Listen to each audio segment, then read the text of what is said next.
How do you feel the royal family handled her health situation? I don't know if it's the royal family I'd blame for this mess. That would be the palace. Look, that picture of her, I've been asked if that was staged by the palace to assuage people's fears and get rid of all the conspiracy theories that have been swirling around the royal family lately. And I think it's quite the opposite. I think if you look at the expression on her face, she was caught unawares and unhappy. Look, it's amazing to me that the palace can be so tone deaf about this, not only in the handling of Catherine, but also in the handling of the king and his medical situation, which is in tandem with this. Looking at Kate's situation specifically, from the get-go, it was very fishy. I mean, 2 weeks in the hospital, who does that anymore? You can have open heart surgery and be out in a week, and then months under wraps. What's going on? And I think the British people have a right to know. I mean, the world has a right to know. She's the daughter-in-law of a head of state, and who's the head of state not only of Great Britain, but 14 other countries, Commonwealth countries. I think they could be a lot more forthright about what her condition was, what the surgery was for, and why she has to be recuperating for such a lengthy period.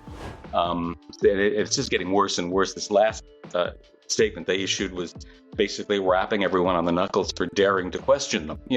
Didn't explain anything. And yes, they said from the beginning she'd be out of commission, but never why. And I don't think that's acceptable, frankly. How do you think King Charles is feeling during his treatment and during this sort of very tumultuous time for the royal family? Well, you've seen him appear twice, I think, since this diagnosis. The last time was to thank people for all the cards and letters and whatnot. And I think he looked very emotional and very shaky. That's my analysis of it. I think Camilla, reports are that she's kind of drained and shattered, and that's why she's headed off to, I believe, the Caribbean. Amazingly, nobody seems to know exactly where she is. How the Queen of England can just disappear is beyond me. But this is the time of year that she takes her week off usually, and I think she's going alone because she's just wrung out emotionally and physically.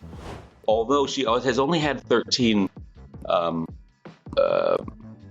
made 13 appearances, had 13 engagements since February 5th, and people were talking about the great load she has, but that's lighter than her usual load. I mean, 400 or 500 appearances a year is pretty common for senior members of the royal family.